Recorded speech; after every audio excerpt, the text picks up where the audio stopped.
Okay, girl, sorry. Somebody interrupted my phone call. So I'm going to explain this. So we got this information about 3 weeks ago, and we've been discussing this amongst doctors in the UD in different countries and doctors here in the US who are implementing this anticoagulation protocol. So basically, what it is that the COVID virus, no, it enters through the respiratory, it enters through the mouth, nose, and everything. Once it gets in there, the lung is very vascular, meaning that there's a lot of blood going through the lung because remember, the blood brings carbon dioxide to the lungs to expel it, and when we breathe in oxygen. So it enters the blood. Once it enters the blood, it goes to the red blood cells to attack the red blood cells. If you remember, when Caucasians got malaria in Africa, they died mainly from hemolysis, hemolytic anemia. They used to call it black Coca-Cola urine because the malaria parasite, the plasmodium, was able to affect the dynamics in order to break down the hemoglobin iron bond, the thing that carries oxygen around in our body, in the blood cells and to all our tissues, all our organs, to all our end organs, is the heme molecule, is attached to iron to stabilize it. It attaches to iron to stabilize the iron too, but it's the combination of the heme and the iron. I'll continue. What's going on? Yeah, go ahead. What's going on? You can talk. Just 150s, 90s, low 90s. The blood pressure? Yeah. It's fine. And his heart rate's and goes anywhere from the 90s to low It's 100s. fine. He misses metoprolol. That's what's going to Yeah, I'm happen. gonna tell Nina to give his metoprolol. They ordered it, so they Yeah. ordered it for the floor along Yeah. with his Catapress Uh huh. and his Norvasc. Yeah, they need to give all Yeah, those blood pressure and I medications. Yeah. told her so. Yeah, you can Okay. discharge him to the floor. Yeah, All right, okay, thank good. you. All right, Good. thank you. Sorry, guys. So, where did I get to? Yeah, the heme bond. So, what is happening is that this COVID goes to break the bond and releases the iron. The iron goes around the body, it damages all the organs. It can damage your kidney, your lungs, your heart, everything. But then the lungs try to fight. And so it releases some the things that we call cytokines. It's like releasing histamine. It's like an allergic reaction. And by doing that, the lung damages itself. Whilst this is going on, the iron is also sitting in other organs. So some people will die because they have kidney failure, liver failure, all at once. It's like the body shuts down. It's called multi-organ system failure. Now, what we are seeing in the symptoms that I'm sure you guys heard that the oxygen level below, the oxygen level below, because the thing that is carrying the oxygen around, that union, the iron and the heme, that is what is broken. So that is where the hypoxia comes in. Now, the lung fighting has already caused lung damage. Then we went to put the patients on ventilators. And so the patients were just not recovering, they're just dying because we were accelerating their death. Now, when you break the iron heme bond and the oxygen, you have the oxygen going low, then there's also a phenomenon called DIC, in that the DIC happens because the DIC is disseminated intravascular coagulation. So it's little blood clots all over the body, like little emboli. If you heard that somebody has an embolus, little blood clots all over the emboli. But what a blood clot is made of, it needs something called platelets to make a blood clot. You need platelets to make a blood clot. So when you have so many blood clots around the body, you run out of the platelets. So then you start bleeding. So there's bleeding, there's blood clots. A lot of people die of bigger blood clots or smaller blood clots in the lung too. So the ventilators were just damaging it. That's why those who went on the ventilator, the mortality was higher than 50%. So the idea is that, the reason why chloroquine is working is that the same mechanism that prevented the plasmodium parasite from damaging the heme iron bond, that is the same mechanism is using to prevent the COVID virus from damaging that bond. What makes the COVID virus so dangerous is that once that bond is broken, it's not reversible. When you have carbon monoxide poison and you give somebody high oxygen, the thing is reversible. The bond can come together. But with COVID, no. It's breaking the bond and it's releasing the iron. This disease is so evil, it's so deceptive, it's unbelievable. So what we're doing is we're following the symptoms. Oh, they can't be put on the ventilator. But when you put them on the ventilator, you are sending them to die faster. That is what is happening. So what has come out now is that we know that the COVID virus enters through the nose. I'm summarizing it. Enters through the nose, the respiratory system, goes into the body, attacks the red blood cells, causes DIC, causes many small blood clots, emboli throughout.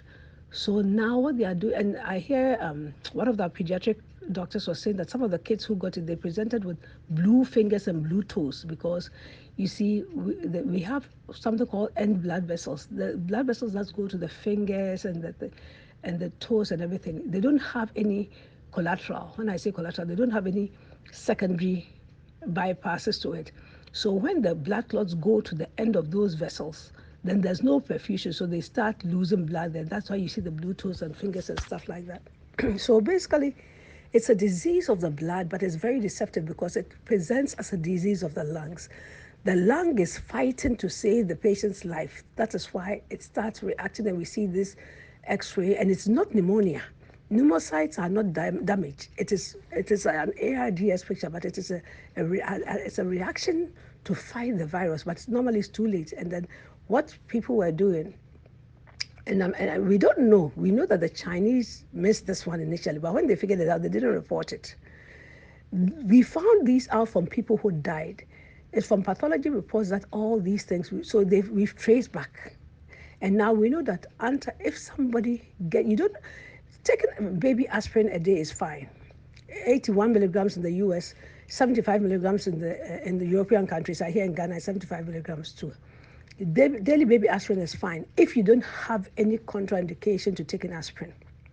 But what they are saying is that if somebody gets the disease and you give them aspirin earlier on, it can prevent that thing from happening. But the Chinese brought out a report 3 months ago that don't use any anticoagulants, don't use ibuprofen, don't use aspirin. It was wrong. That is what we need to use. And then again, the ventilator, it's not necessary. If you can catch it early and give the aspirin and everything, then it's better. The one thing that a lot of Ghanaians are doing that has caused them to, you know, evade or survive or whatever we're going to use is the normal inhalation. In my household, everybody's using it. When you're going to sleep, a bucket of hot water, put a blanket over your head, inhale, inhale, inhale. It just opens up the lungs and decongests the lungs. And we know that the virus has a very thin lipid layer, so it breaks down very easily with heat. And that is exactly what it is. What else have I left out?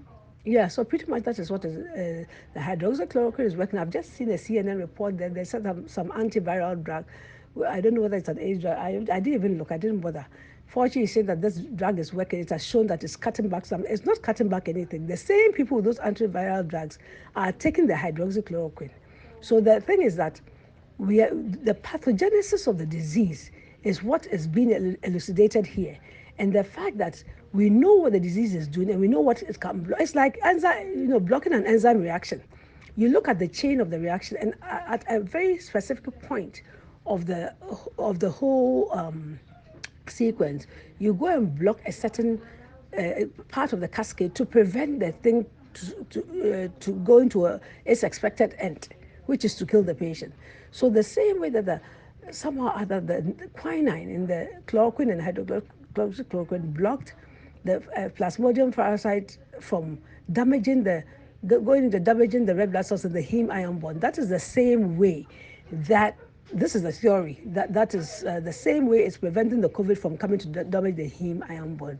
So that is the main thing. It goes to damage the heme ion bond, and everything else is following. It's a cascade following from that. Now, the damaged heme ion bond, whether that is totally independent of the hemolysis, we are still yet to ascertain, but it's been seen together with hemolytic anemia from massive hemolysis from malaria infected people. When I was in Colombo, I saw a Caucasian with literally Coca-Cola urine. They were bleeding so much, like they had lost so much blood in terms of the hemolysis, the breakdown of the heme thing, of the red blood cell. And then you could see their urine was Coca-Cola. That's why they called it Coca-Cola urine. So that is the thing. So right now we know that it's a disease of the blood, but it enters through the lungs. It is a very deceptive thing. And that is why so many people have died. But I believe by God's grace, now that we know, and the doctors that we talked to, doctors, there was like a general conversation going on amongst UD doctors, people in Brazil, people in Norway, Sweden, Switzerland, UK, US, the different states, and we all agree that taking a baby aspirin every day is good. The other thing that you guys should realize is that most of us health workers, we are presumed positive. There's a lot of people walking around with a mild form of the disease. We don't know what tips the balance. For me, I know it's the grace of God that hasn't tipped the balance, but we don't know what tips the balance. But I've been doing the inhalation at home. I don't take hydroxychloroquine because I don't prescribe for myself. It's illegal, it's not ethical, and there's none available that I know. So I'm not taking it prophylactically. If I was in Ghana, I'd have been taking my neem drink because there's quinine in it. So I've told all my workers every day they take a bottle of the neem drink. Every day they take the bottle of the neem drink and they do the inhalation. The biggest thing that has stopped this thing is the social distancing and the face mask. But now that we know the pathology, because at some stage countries will have to open up. States have started opening up here. The thing is that if you're exposed, what happens? If you feel you're exposed, take your prophylaxis, baby aspirin, social distancing, face mask, whatever. But that's the summary of it. I hope I wasn't talking too fast, but that's the summary of it. If anybody has questions, they can text me. Bye. Hope you're doing fine.